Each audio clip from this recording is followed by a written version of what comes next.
always greet people by saying good afternoon, good morning, good evening, and so forth.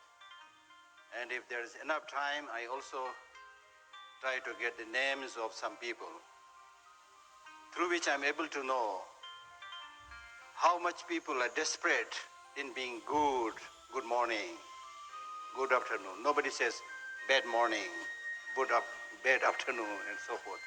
And everybody has a good name. All this shows that we want happiness, we want peace. So therefore, the first thing that I ask people is, do you want happiness? And I'm asking this question to you. Although I am unable to see you, but I would like to hear your voice. You said yes, okay? I have not forced you, you said yes.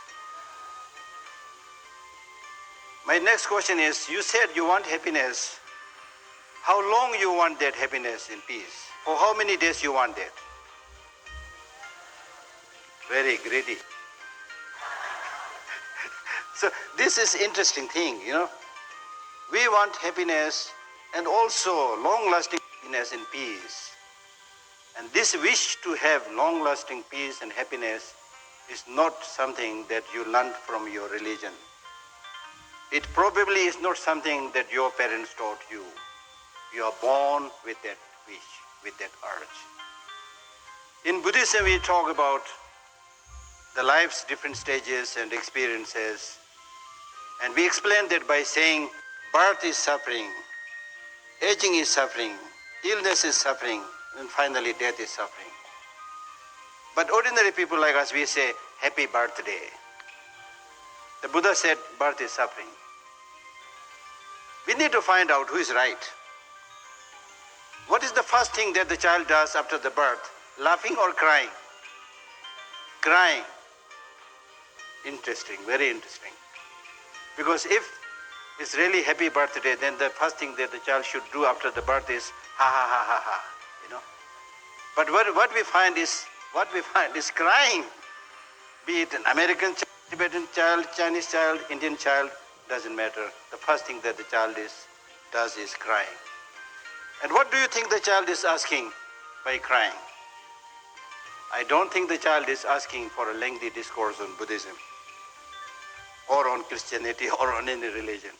The child is asking for unconditional love, unconditional care from somebody. These are, I think, extremely important life lessons that we should all be aware. The child is asking for unconditional love. Because the child is in need of their long-lasting peace and happiness, and the child is also able to kind of figure out, based on his psychophysical state, that the source for long-lasting peace and happiness is unconditional love, unconditional love, unconditional love. Why I need to repeat these lines? I need to repeat this because when we grow up, that unconditional love disappears into thin air, and what we come up with is business love. You love me, I love you, so long as you love me. I call that business. So therefore, I choose this topic, finding happiness in an uncertain world. Now when we say finding happiness in an uncertain world, people do get some sense of finding happiness in an uncertain world. So what they do? They marry somebody. Then after a short while they say, oh, things are changing, I should change my wife. This wife didn't work, this husband didn't work, this furniture didn't work, this car didn't work. But I change it, the next car, the next wife, the next husband is sure going to give me the long-lasting peace and happiness. So you end up whole your life changing your furniture, changing your wife, changing your husband, changing your relationship, and then you die. This is exactly what is happening in today's world, and we are not able to get their long-lasting peace and happiness. What the Buddha taught was, you need to realize things are changing, but in order to get their long-lasting peace and happiness in that uncertain, changing world is not changing the external situation, circumstances, but changing yourself.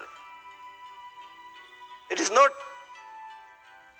changing the external, but changing within the internal, through which you can get long-lasting peace and happiness.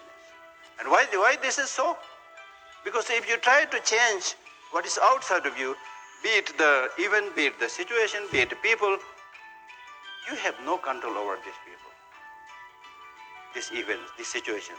And if you try to control them, it's wrong. You need to respect other people's life. The life of that other person is not for you to entertain you. The beautiful tree that is growing outside there is not to entertain you. It has its own life. Respect their life. Be it a human being, be it a tree, whatever. Respect their life. And try to learn to live in harmony with the nature. So the way to get that long-lasting peace and happiness, there are many, many different steps. One step is living in harmony with everybody, living in harmony with nature, living in harmony with your thinking and your body and so forth. So let me give you a few illustrations. One is when this TEDx talk was introduced, this young lady said there will be people who will be talking about like mind-blowing things, things like that. But honestly speaking, I don't have those kind of mind-blowing things.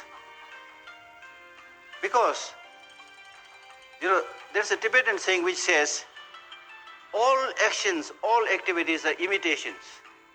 And whoever does the best imitation is called a scholar. So I'm here to imitate the Buddha, imitate His Holiness Dalai Lama. But I'm imitating not in a stupid way, but I felt that these are really good ways of thinking, good ways of life. So I'm imitating them.